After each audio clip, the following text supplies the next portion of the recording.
Desde los años 20, cada mandatario de México había llegado a la presidencia mediante una elección. A diferencia de lo que ocurría en la mayor parte de Latinoamérica y en buena parte de Europa, en México no dejaron de celebrarse elecciones periódicamente.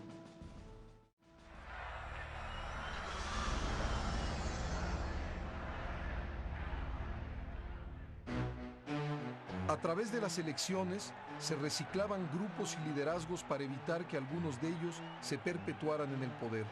Las elecciones fueron un instrumento inmejorable para ese cambio con continuidad. El PRI era una agencia de colocaciones en todos los niveles del gobierno federal, estatal, municipal, y también proveía cada 6 años pues toda una tecnología y maquinaria electoral para que en México hubiese elecciones. En realidad, nuestro sistema lo definió muy bien Daniel Cosío Villegas, era una monarquía absoluta sexenal. La arena electoral sirvió para legitimar y conducir los procesos de cambio de mando. En 1946 se creó una legislación electoral que se mantendría vigente a lo largo de 30 años. Entonces, en 1946, para consolidar el control del sistema político mexicano y del propio PRI y evitar que se fuera escindiendo, se crea una ley federal electoral que inicia el proceso de centralización de la organización de las elecciones mexicanas. La ley electoral de 1946, además de centralizar las elecciones, establecía que en los comicios podían participar exclusivamente los partidos políticos reconocidos. En 1963 se diseñó un ingenioso sistema en el que se colocaba al partido oficial y a los partidos de oposición en dos diferentes arenas electorales. Entonces se crean los llamados diputados de partido, que por cada 2.5% que obtuviera un partido político se le daban 5 diputados, y después por cada 0.5% se le daba un diputado adicional hasta llegar a 20. Eso independientemente de los diputados que ganara o perdiera en los distritos en mayoría relativa. En el proceso de democratización del país, la reforma de 63 evitó la violencia en México a través de la creación de estos cotos reservados de representación a la oposición. Es la oportunidad primera de la representación proporcional, la posibilidad de que realmente haya voces opositoras en las cámaras. El Partido de Acción Nacional con esta reforma pasa de tener 3 o 4 diputados a tener 20 en 1964. Y por lo tanto hay una percepción de que el mundo parlamentario le va a dar cabida al cambio político de México. Aunque se recompensaba a los partidos minoritarios, el PRI mantenía su abrumadora hegemonía. El Partido Acción Nacional, PAN, había nacido en 1939 y durante muchos años fue la principal oposición electoral al régimen autoritario. Hay que darle el crédito histórico al PAN. Ese partido de centro derecha, fundado por Manuel Gómez Morín en 1939, recobró la vieja bandera democrática de Madero y la bandera que José Vasconcelos también había enarbolado en el año de 29.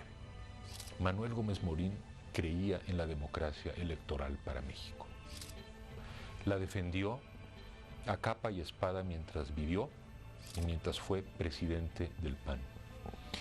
Y quiero decir que a ese partido, más que a ningún otro, debe de acreditársele el haber defendido los ideales de la democracia.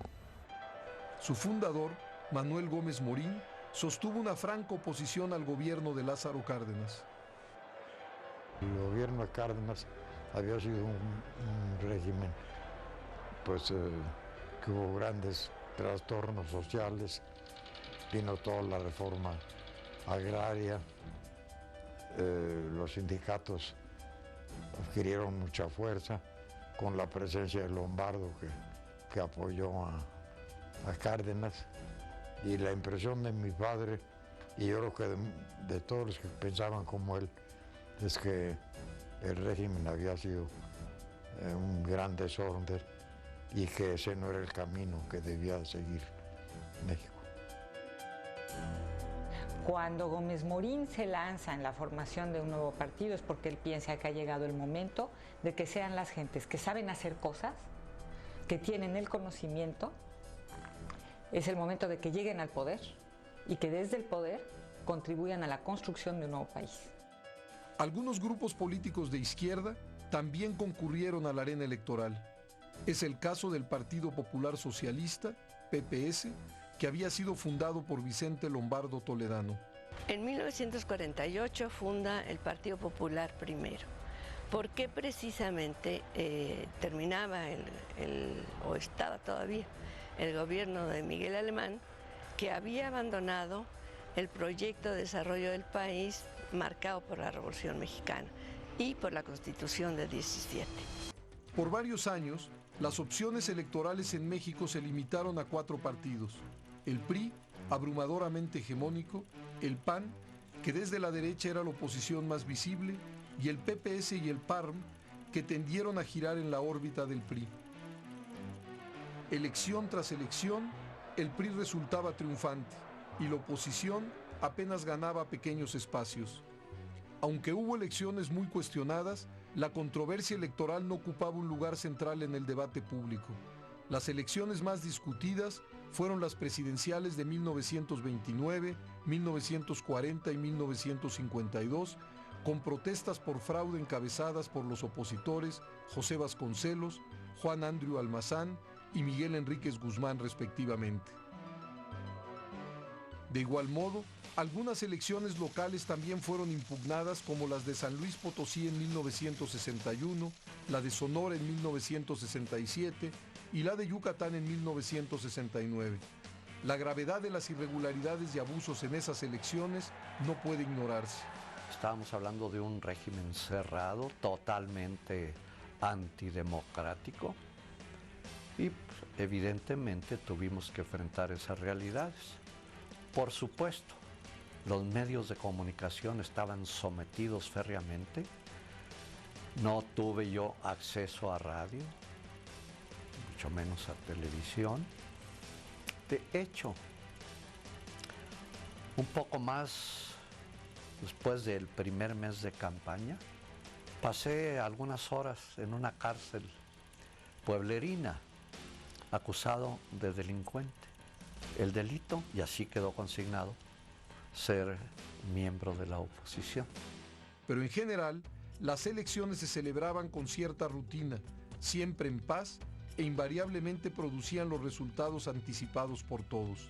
Independientemente de que las elecciones hayan sido un ritual, hayan sido inequitativas, frecuentemente ilegales, el hecho es que hubo elecciones en México. En los próximos años, el milagro mexicano empezaría a mostrar sus primeros signos de agotamiento. El modelo de desarrollo estabilizador comenzaría a fallar. El carácter autoritario del régimen mostraría síntomas de endurecimiento.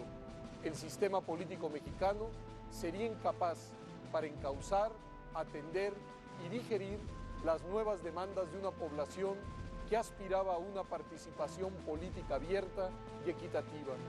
Nos acercábamos a vivir el movimiento estudiantil de 1968 y el despertar del México plural que reclamaba democracia.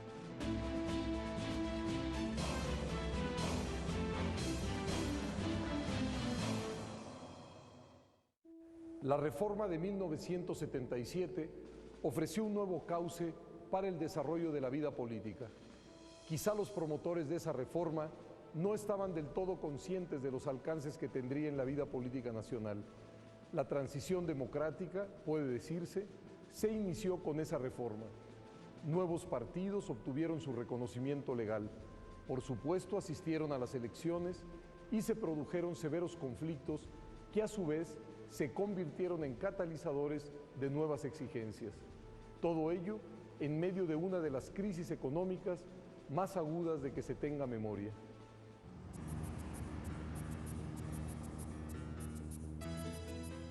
Ante la crisis económica, el gobierno mexicano perdía espacios de negociación política.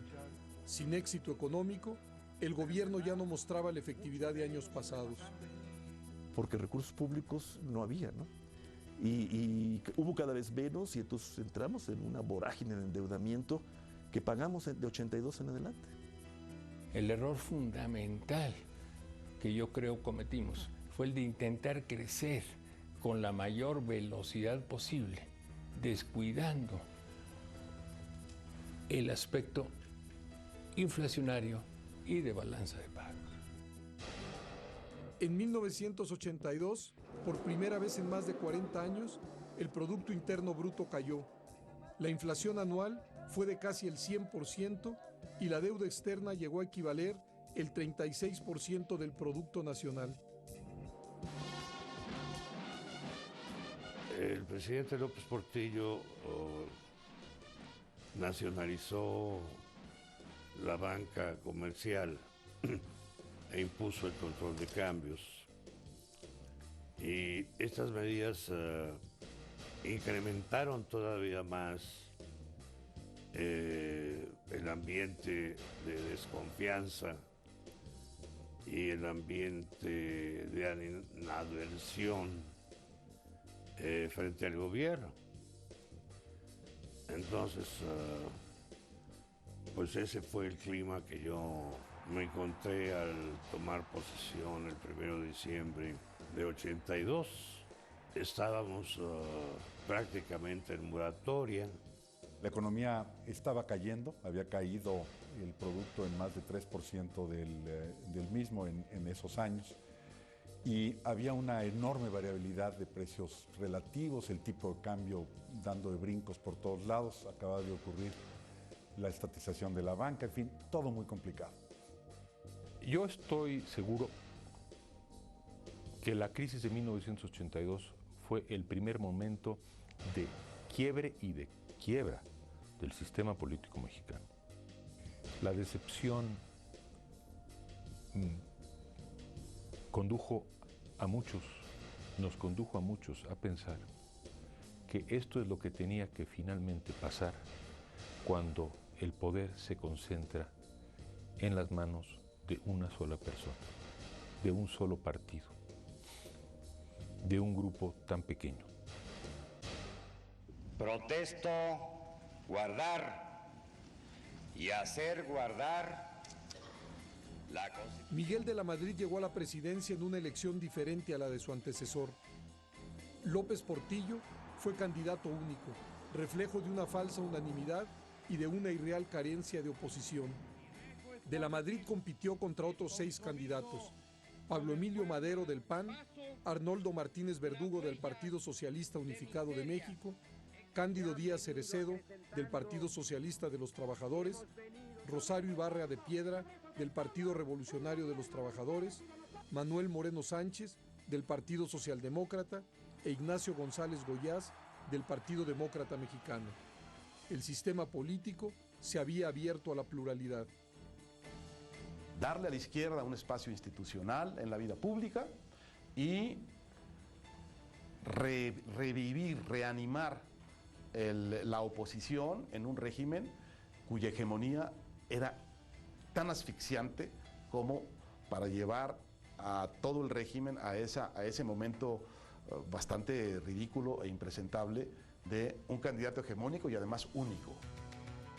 La reforma política de 1977 abrió la puerta de la arena electoral a distintos partidos de izquierda y de derecha. En medio de la severa crisis económica, el nuevo marco legal contribuyó a modificar el mapa político del país. Los partidos políticos nacionales tuvieron un lugar asegurado en las elecciones locales. Ello multiplicó la competencia local. En 1977 había solo 4 municipios gobernados por la oposición panista.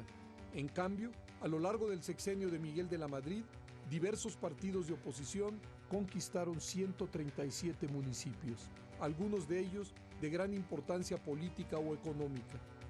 Además, con la representación proporcional, se reanimó la vida política en el Congreso Federal y en algunos congresos locales. El desencanto empresarial por la nacionalización bancaria y el descontento social por la crisis económica se reflejaron en la arena electoral. La nueva pluralidad rebasó rápidamente el marco electoral de la reforma política de 1977. Estaba por empezar una lucha implacable por el respeto al voto, una lucha que no distinguía ideologías, ya que en ella coincidían izquierdas y derechas.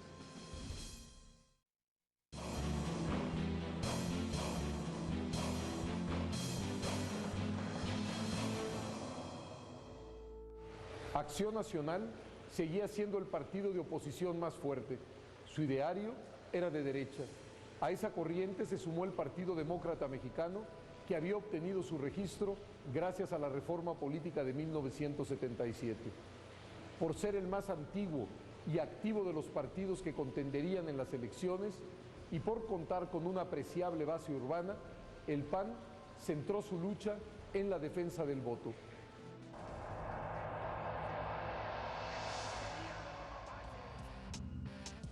En elecciones para diputados federales, el voto panista pasó de 11% en 1979 a 18% en 1982. Este resultado coincidió con el inicio de la crisis económica. En elecciones locales, el crecimiento del PAN fue más visible. A partir de 1982, Acción Nacional logró victorias muy importantes. Si en 1980 el PAN había obtenido solo 7% del voto en elecciones locales, en 1983 ya obtenía casi 19%. Era esta idea muy panista de que el cambio político, la democratización del país, iba a empezar en el municipio.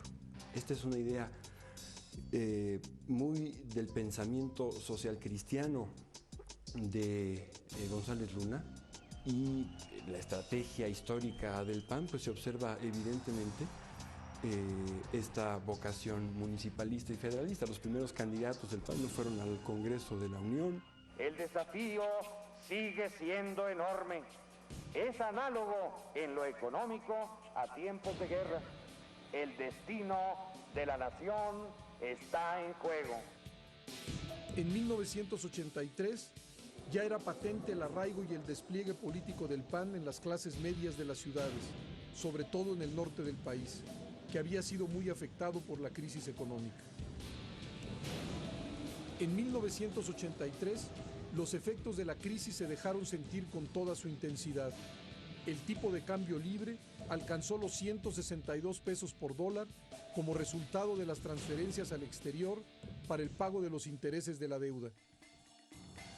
Ese año de 1983, la inflación volvió a ser altísima, de más de 80%. El salario mínimo se contrajo casi 30%. Ante esta situación, en ese año se registraron más de 9,000 huelgas. Los efectos de la elevada inflación y de la devaluación del peso se resentían con más fuerza en poblaciones de intenso intercambio de bienes con Estados Unidos y en donde cruzar la frontera es parte de la vida cotidiana. El gasto público se redujo enormemente. Entonces, ¿qué se vino? Pues bueno, una situación terrible en la base social, paros cívicos nacionales, agitación en todos lados y obviamente empezaron a votar en contra del PRI. Naturalmente, el descontento llegó a la arena electoral. Grupos empresariales y cívicos que habían estado en contra de la nacionalización de la banca y que estaban muy insatisfechos con la situación económica, se sintieron identificados con el PAN. En esos años de los 80s, lo que ocurre es que por la crisis política y económica que vive el país, hay un gran malestar, yo diría un gran despertar en la clase media del país. Al aumentar considerablemente su presencia electoral y al ganar más responsabilidades de gobierno, el PAN experimentó importantes cambios como partido político. Los primeros años del panismo se dedicaron muy explicablemente a la siembra de ideas.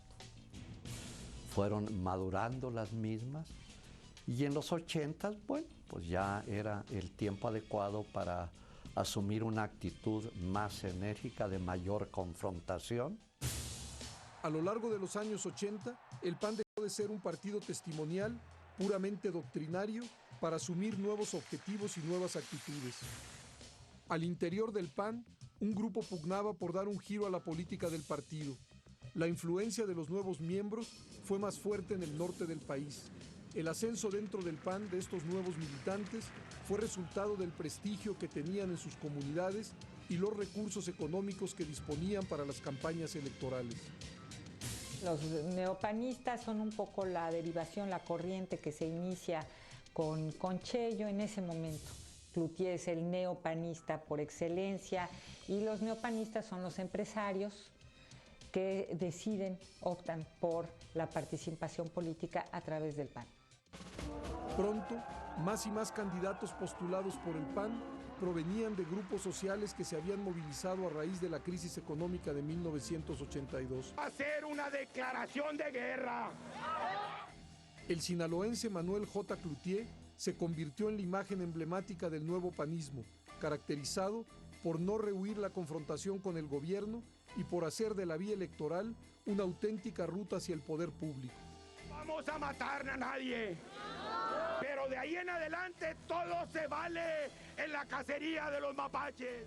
Creo yo que ahí él piensa que ya no se puede seguir por la vía de la negociación y la conciliación de intereses en el país, sino tenía que hacerse una lucha que permitiera restablecer equilibrios y tenía que ser en el ámbito político definitivamente. Además del respaldo de grupos empresariales, el PAN tuvo el apoyo de diversos grupos civiles.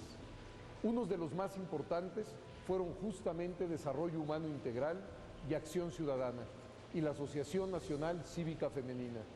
El PAN estaba listo para dar un salto en su discurso, en su estilo, en su relación con el gobierno. Ganaba elecciones, atraía nuevos militantes, miles de ciudadanos fueron sumándose a su causa. La competencia electoral y el desafío panista no harían más que crecer. Que los votos cuenten y se cuenten fue el objetivo que se planteó el PAN al inicio de la década de los 80s. Para conseguirlo, acudió tanto a la defensa de la legalidad como a la movilización de la sociedad civil.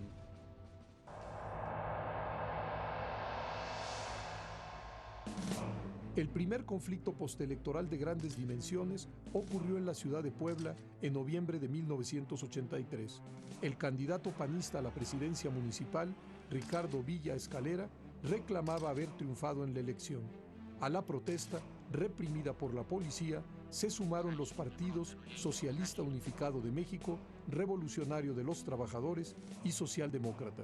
Aún así, el triunfo le fue ratificado al PRI.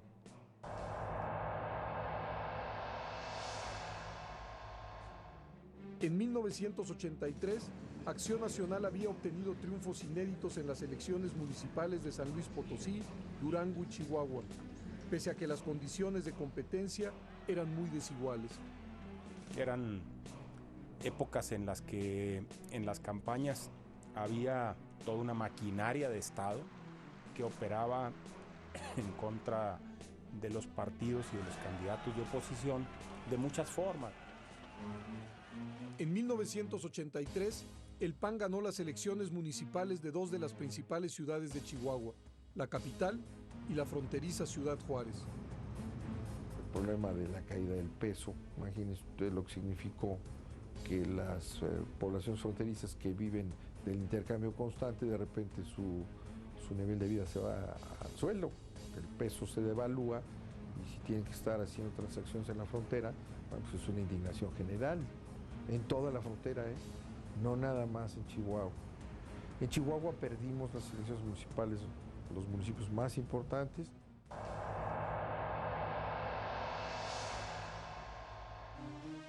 Los triunfos de 1983 en Chihuahua, Durango y San Luis Potosí crearon grandes expectativas sobre el futuro electoral del PAN. Expectativas que acabaron en frustración. Por ejemplo, en las elecciones municipales de Coahuila de fines de 1984. El PAN reclamó en Monclova y Piedras Negras el triunfo que las autoridades electorales dieron al PRI. En Piedras Negras hubo fuertes protestas. Los inconformes bloquearon durante 2 días el puente internacional con Eagle Pass, Texas. Nuevamente, el triunfo le fue ratificado al PRI.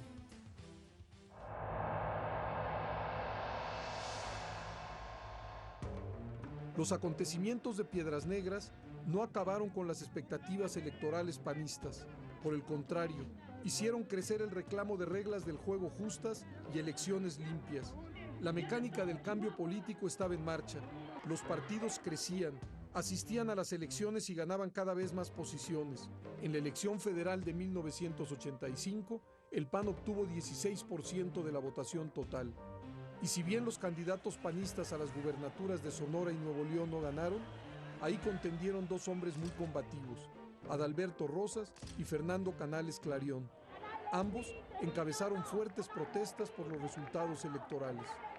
Hubo todos los métodos prevalecientes en aquel entonces para tergiversar el resultado electoral.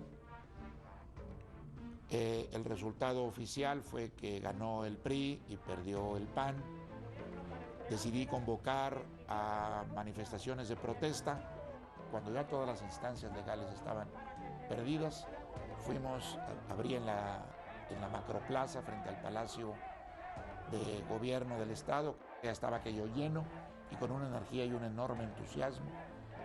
Y estando el mitin por concluir, salió una oleada de policías del Palacio Nacional disparando bombas de gas lacrimógeno, dispersando con la fuerza aquella multitud que estaba reunida. Las protestas siguieron con marchas como la del silencio, donde fue presentado el cadáver de la democracia. También hubo bloqueos y amagos de huelga, pero no se revirtió el resultado electoral que favorecía al PRI. En Sonora, mientras tanto, el PAN obtuvo casi el 28% del voto total y se repitió la misma historia, un agudo conflicto postelectoral que era una llamada de atención sobre lo caduco de las leyes en la materia.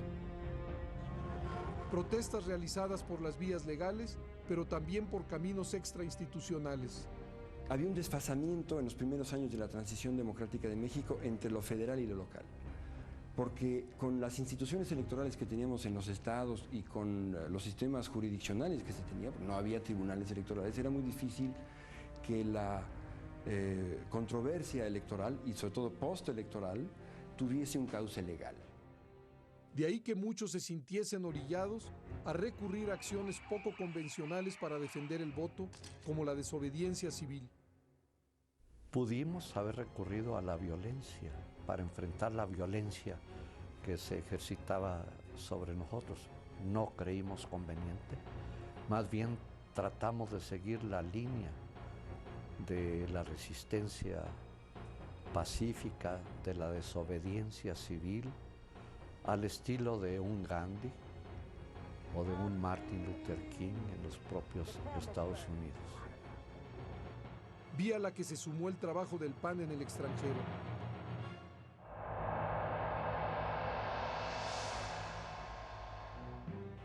Con esos antecedentes en el norte del país, se llegó a la elección estatal de Chihuahua en 1986.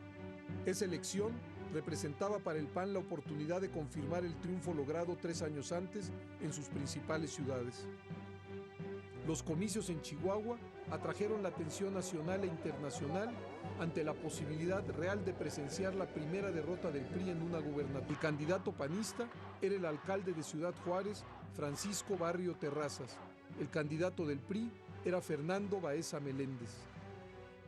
Esta es una campaña, la de 86, mucho más dura, en donde el gobierno cierra todavía más los espacios electorales, donde la competencia se vuelve más virulenta y donde las maniobras para realmente cometer un fraude electoral se vuelven, pues yo diría, más abiertas, más descaradas. En Chihuahua se consumó lo que a los ojos del panismo fue un fraude electoral de grandes dimensiones. La prensa local, nacional, internacional, desplegaron una profusa cobertura de los acontecimientos. El PAN puso en marcha, a gran escala, varias medidas de inconformidad e impugnación electoral nunca antes vistas en la política nacional, que serían modelo para muchos otros momentos de protesta postelectoral. En Chihuahua, en la elección del 6 de julio de 1986, se vivió una reñida contienda. Los ciudadanos se movilizaron masivamente a las urnas. Los instrumentos, las instituciones y las leyes fueron duramente impugnados. El conflicto tuvo repercusiones nacionales e internacionales. El nuevo gobierno llegaba debilitado. el ambiente político se tensaba gravemente y la crítica, el mundo intelectual, era movido a intervenir en los asuntos electorales.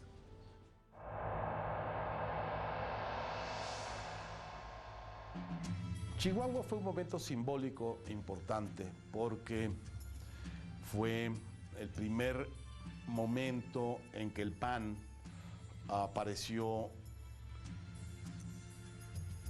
ganar una gubernatura, lo que hoy suena normal, pero entonces era un escándalo para la cultura oficial.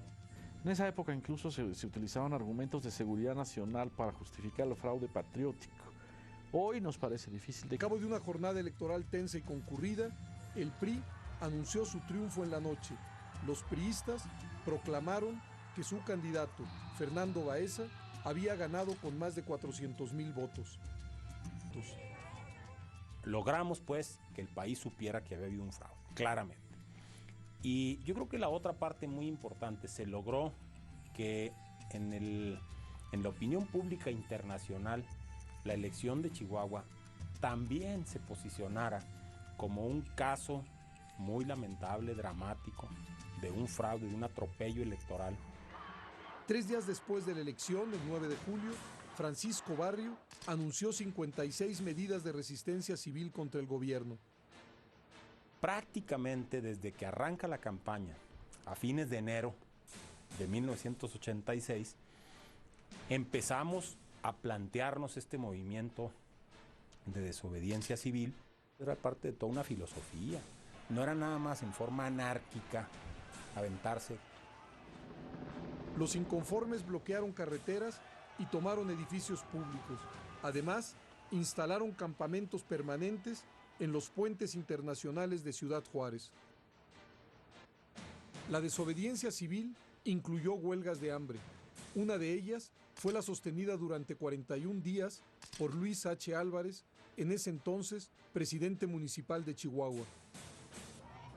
Por primera vez, la iglesia local jugó un papel muy activo y abierto en el conflicto postelectoral.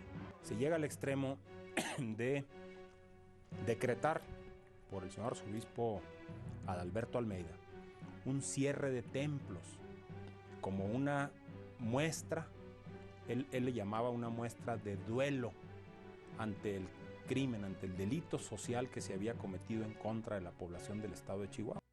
La elección de Chihuahua logró que intelectuales muy destacados voltearan sus ojos y planteamientos a la arena electoral. Sí, frente a la cobertura de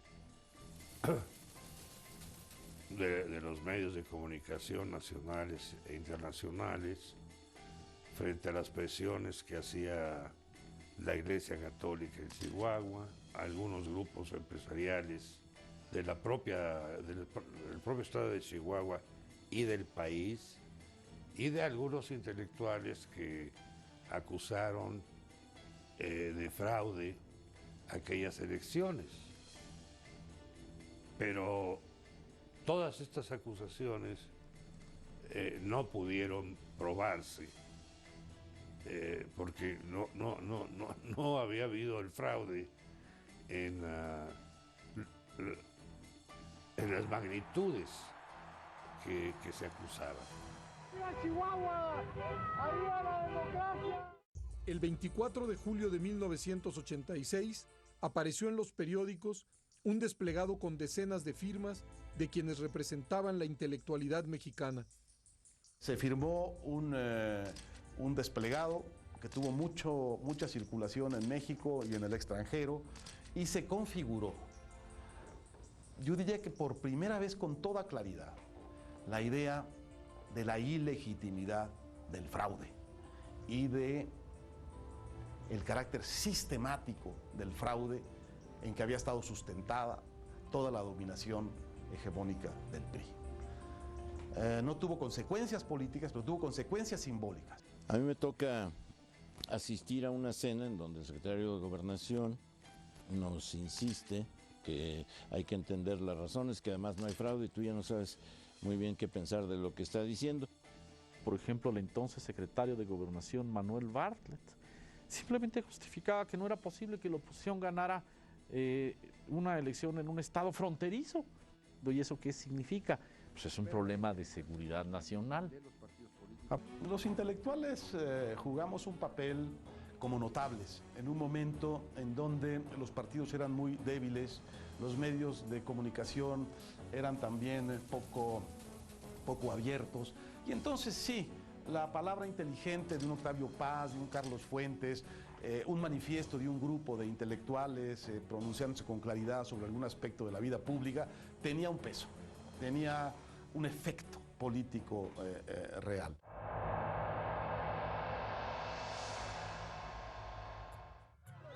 Ese mismo año, Manuel J. Cloutier contendió sin éxito por la gubernatura de Sinaloa frente a Francisco Labastida del PRI. Fue así como los panistas comenzaron su estrategia hacia las elecciones presidenciales de 1988. Intensificaron la preparación de tácticas de resistencia civil y no descartaron la posibilidad de formar un frente común para la defensa del voto, incluso con la izquierda. Chihuahua fue una escala importante, pero solo una escala en la lucha por la democracia. Después vendría una serie de acontecimientos que definirían con mayor claridad la transición. El gobierno encabezado por Carlos Salinas impulsó una serie de reformas constitucionales en varios terrenos considerados estratégicos.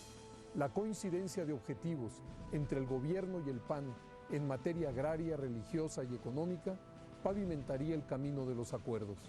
Pero además, la necesidad de una reforma electoral que impidiera la repetición del colapso de 1988 resultaría un acicate más para el encuentro entre oposición y gobierno.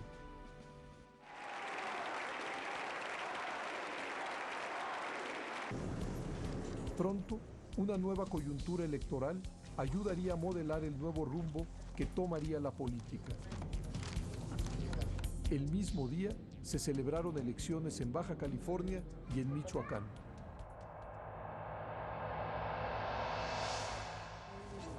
En 1989, en las elecciones para gobernador de Baja California, contendieron, entre otros, Margarita Ortega Villa por el PRI y Ernesto Rufo Apel por el PAN.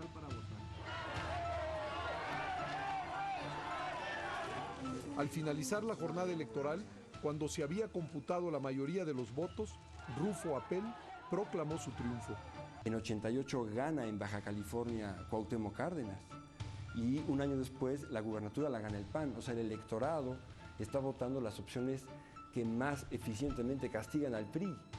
Y eso demostraba que el electorado mexicano era mucho más inteligente y sofisticado que lo que muchos culturalistas estaban dispuestos a aceptar.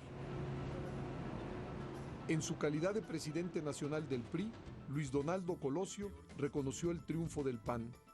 Debemos reconocer que esta tendencia de los resultados en la gubernatura favorecen al candidato del Partido de Acción Nacional. Protesto, guardar y hacer... Era un hecho histórico sin precedentes. Ernesto Rufo se convertiría en el primer gobernador electo de un partido opositor al PRI. Fue un momento muy grato. Como quiera que sea, habíamos roto un muro que parecía infranqueable.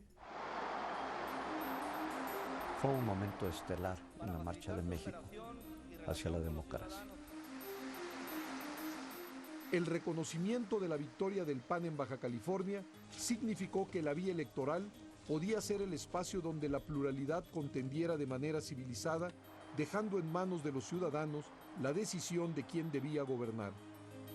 En el año de 88-89 el PAN opta por una estrategia grandemente debatida internamente, que va más al diálogo y a la búsqueda de acuerdos políticos. En lugar de la confrontación y del rechazo a la posibilidad de diálogo, vamos hacia una estrategia de diálogo y construcción de acuerdos. Las elecciones federales intermedias de 1991 pondrían a prueba las leyes e instituciones electorales creadas por la reforma de 1989 y 1990. Era imprescindible que la vía electoral refrendara su viabilidad.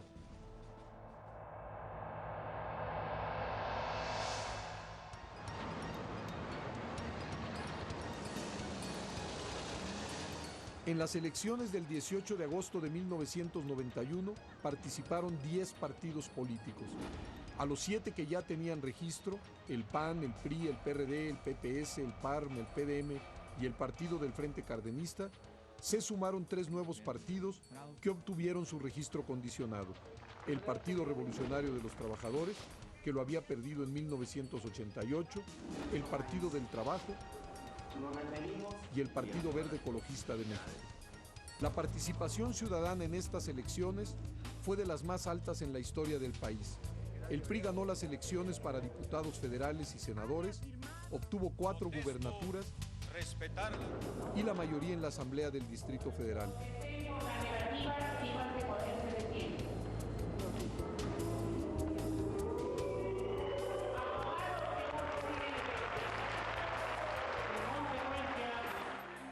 El triunfo del PRI se atribuyó a la mejoría en la imagen del gobierno de Salinas.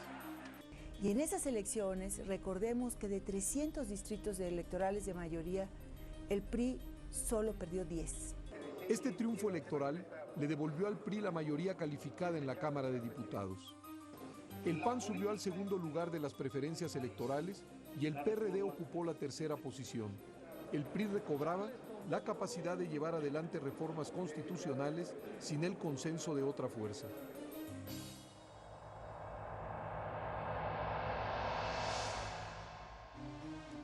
Pero el mismo día que el IFE celebraba sin mayores contratiempos su primera elección federal, en los estados de Guanajuato y San Luis Potosí se abrieron 2 conflictos postelectorales mayores.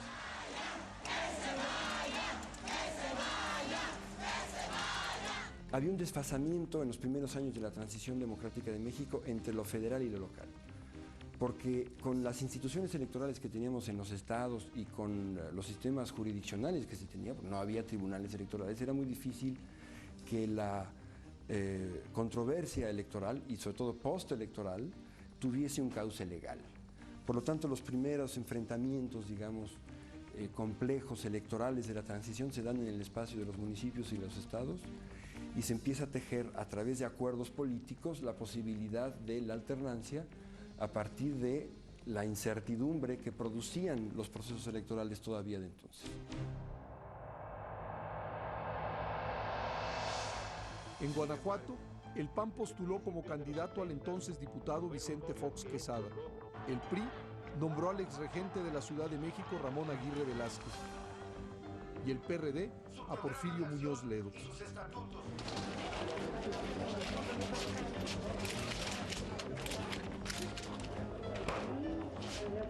Los resultados oficiales de las elecciones le dieron el triunfo al priista Ramón Aguirre.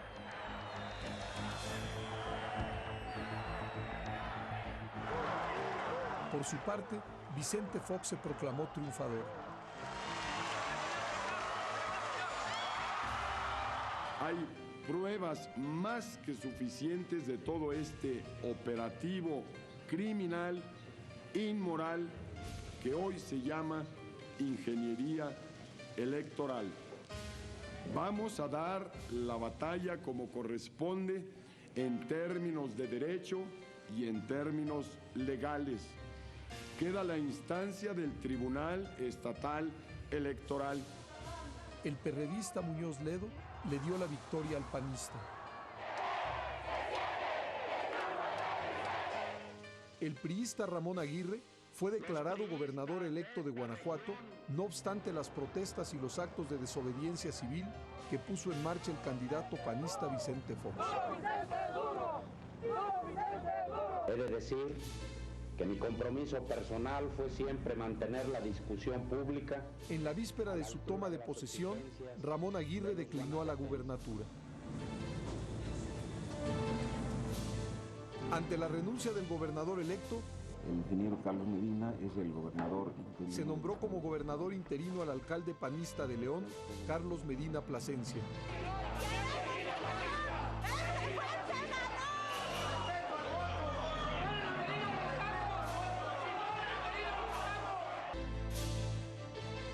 Protesto guardar y hacer guardar la Constitución política. Sí, ¡Protesto! En San Luis Potosí, el PRI registró como candidato a Fausto Zapata Loredo.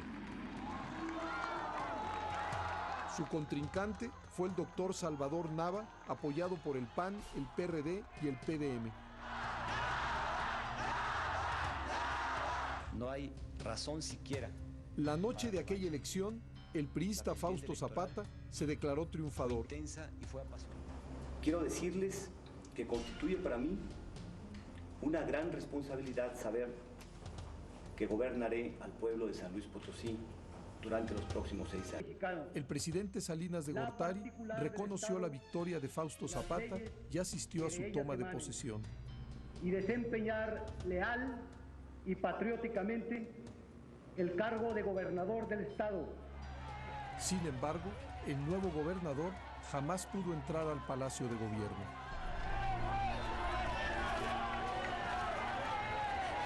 Habiendo ganado mi padre la candidatura a gobernador, viene la imposición de Fausto Zapata. Ante ese hecho, la gente se organiza y decide no dejarlo entrar.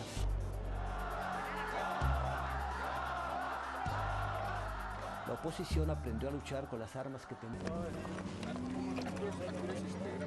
Mi padre toma la estrategia de salir en una caminata hacia la Ciudad de México, estableciéndole un compromiso al gobierno de la República que en caso de que no renunciara Fausto Zapata, él llegaría a la Ciudad de México. Sí, mira, cuando veníamos en la marcha, la posición que guarda el gobierno es tratar de establecer un arreglo parecido al que se llevó a cabo en Guanajuato. La propuesta de que el doctor encabezara por 1 año y medio la gobernatura en San Luis Potosí, el doctor se niega al asunto, les dice, no es el problema de obtener el gobierno, el problema es hacer prevalecer la ley y que se respete la voluntad ciudadana. Días después, sin haber podido entrar al Palacio de Gobierno, Fausto Zapata Loredo renunció a la gubernatura de San Luis Potosí. El Congreso local designó como gobernador interino a Gonzalo Martínez Corbalá. Guanajuato y San Luis Potosí se convirtieron en símbolo de las llamadas concertaciones. En muchos estados y municipios no había cauce legal e institucional para resolver y reparar las irregularidades de una elección. Los avances de las leyes electorales federales no habían llegado a los niveles locales. Ante un importante conflicto postelectoral, se recurría a la negociación política que podía llegar hasta la presidencia de la República. El resultado era que la solución a ese tipo de conflictos se daba al margen o por encima de las leyes y las urnas. A pesar de que los comicios federales se efectuaron sin mayores contratiempos, los conflictos postelectorales en Guanajuato y San Luis Potosí volvieron a colocar el tema electoral en el centro del debate político.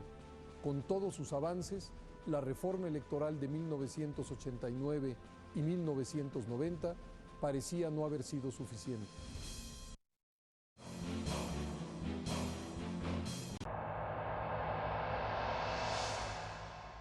Panistas, exigimos a este gobierno, porque si se roban los votos del pueblo de México, ¿qué no harán con el dinero de la nación? Un conflicto electoral en Yucatán tensaría la relación entre el PAN y el gobierno federal y provocaría que el PAN se levantara de las negociaciones de la reforma electoral. Nosotros partíamos del principio de que era inadmisible estar colaborando con un gobierno que decía querer la democracia en la palabra, pero que en los hechos la estaba rechazando, permitiendo las arbitrariedades que hubo electorales en aquel año. Los comicios del 28 de abril de 1995 le concedieron el triunfo a Víctor Cervera Pacheco del PRI con 45% de los votos. Esta presidencia expide a usted la constancia de mayoría y validez que lo acredita como gobernador electo del estado de Yucatán. En una cerrada contienda con el candidato panista Luis Correa Mena, quien alcanzó 44% de la votación. A pesar de que el PAN reclamó fraude, Víctor Cervera se mantuvo como gobernador. Fue la decisión de reformar la ley del impuesto al valor agregado para cambiar la tasa general del IVA. Esto le costó al PRI en 1995, durante ese año, prácticamente todas las elecciones, excepto la de la gubernatura de Yucatán, que ganamos por solo 22,000 votos. Hoy, Acción Nacional presenta ante ustedes el virtual gobernador electo de Guanajuato. Las victorias panistas de Vicente Fox en Guanajuato en mayo de 1995 y de Alberto Cárdenas en Jalisco en julio de ese mismo año contribuyeron a mejorar las relaciones entre Acción Nacional y el gobierno. Pero en el 95, el mismo día de la elección de Yucatán, el 28 de mayo, gana la gubernatura de Guanajuato Vicente Fox. Y Jalisco, que también lo perdimos en febrero de 1995. Es decir, venía, en términos de la ciudadanía, el deseo por una alternancia en relación al PRI. Sin embargo, un segundo conflicto electoral originado por la elección del 12 de noviembre de 1995 en Puebla provocó que el PAN se levantara una vez más de la mesa de negociación de la reforma. Finalmente llegó el día de la elección. Habían terminado las intensas campañas electorales. Todo estaba listo para poner a prueba las instituciones electorales y al comportamiento de los actores. Los partidos, los candidatos y la sociedad toda esperaban el desenlace de la contienda electoral. Las instituciones electorales funcionaban con normalidad y los candidatos habían aceptado y asimilado las reglas del juego. La competencia fue intensa y el resultado de la elección, como sucede en democracia, era imprevisible. A pesar de todos los avances en materia electoral, existían dudas sobre si los perdedores aceptarían los resultados. ¡Vamos a ganar! ¡Vamos a ganar! ¡Vicente! ¡Vicente!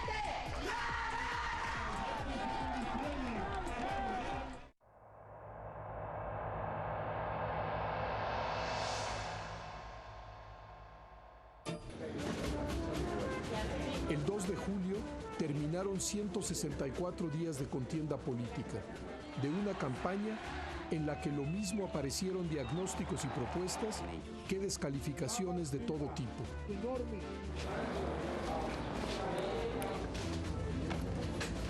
59 millones de mexicanos podrían votar en las 114,000 casillas electorales para elegir al presidente de la República, 500 diputados y 128 senadores. Desde temprano, los candidatos a la presidencia de la República salieron a votar y después se dirigieron a sus casas de campaña para seguir la jornada electoral. Prácticamente todas las casillas. González, Beatriz. Los ciudadanos insaculados y capacitados se presentaron y fungieron como funcionarios de casilla. Los ciudadanos votaron de manera ordenada.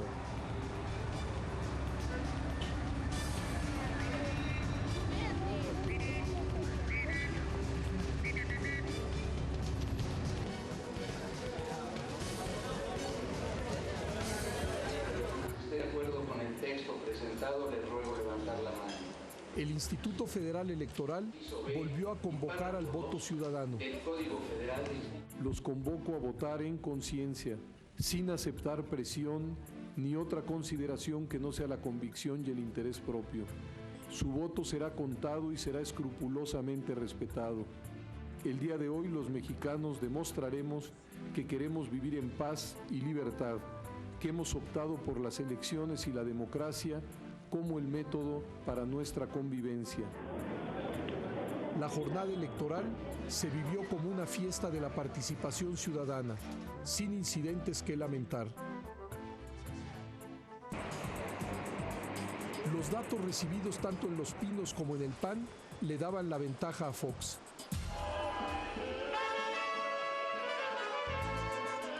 Y a informarles que las tendencias eran ya desfavorables e irreversibles. Para poder decirme a mí primero que había yo ganado y posteriormente salió a los medios de comunicación a hacerlo saber a la nación con la información que él tenía.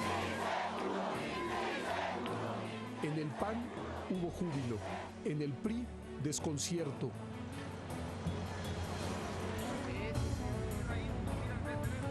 Y en el PRD desánimo. Pero todos, ganadores y perdedores, reaccionaron conforme a las pautas democráticas.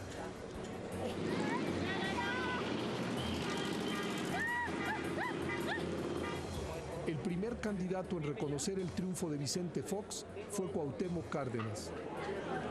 A las 11 de la noche, como estaba programado, el IFE dio a conocer los resultados de los conteos rápidos de la elección presidencial.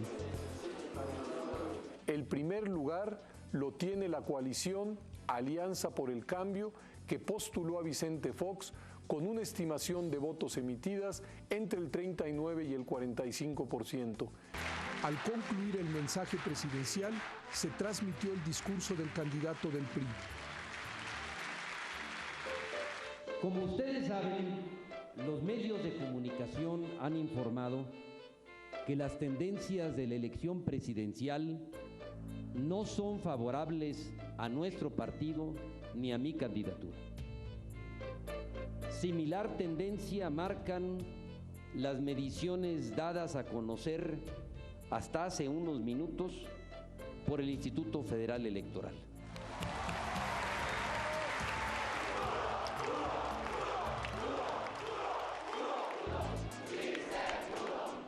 Más tarde, Vicente Fox hizo su primera declaración como ganador de la elección presidencial del 2000.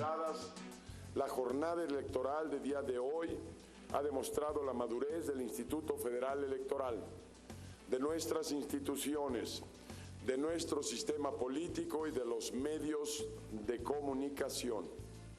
La jornada electoral del día de hoy es una clara expresión de la madurez de nuestro país. Cruzamos el puente de la alternancia en el poder de manera pacífica y legal. Los otros dos candidatos presidenciales también reconocieron el triunfo de Fox. Esa noche, todos los candidatos, el gobierno, los partidos, el presidente de la República y la coalición que se aglutina en el PRI aceptaron el resultado electoral. Todos estaban de acuerdo en lo esencial. Las reglas de la competencia eran claras y equitativas. La alternancia fue posible porque existió consenso en que lo electoral es la única vía legítima para llegar al gobierno. El 2 de julio se realizaron 21 conteos rápidos y 9 encuestas de salida que coincidieron en el ganador de la elección presidencial.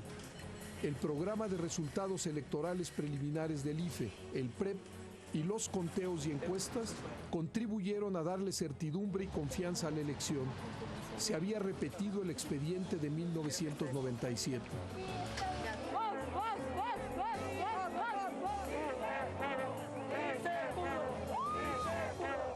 Hay que reconocer la participación de millones y millones de voluntades, de mexicanos, de mexicanas, que luchamos palmo a palmo, que trabajamos incansablemente cada día para asegurar este cambio y esta alternancia en el poder. Hoy México es ya diferente. Hoy México entra al siglo XXI con el pie derecho.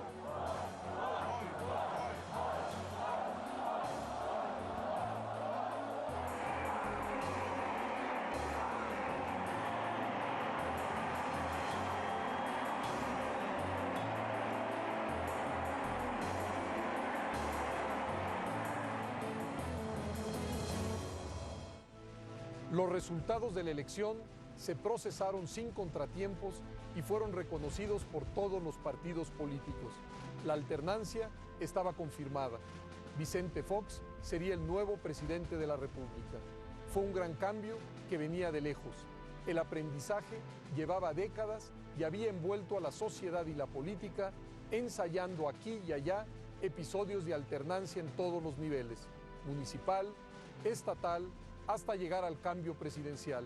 Por eso, el 2 de julio fue vivido con naturalidad cívica, como si la alternancia fuese un episodio normal, asumido con tranquilidad y con confianza.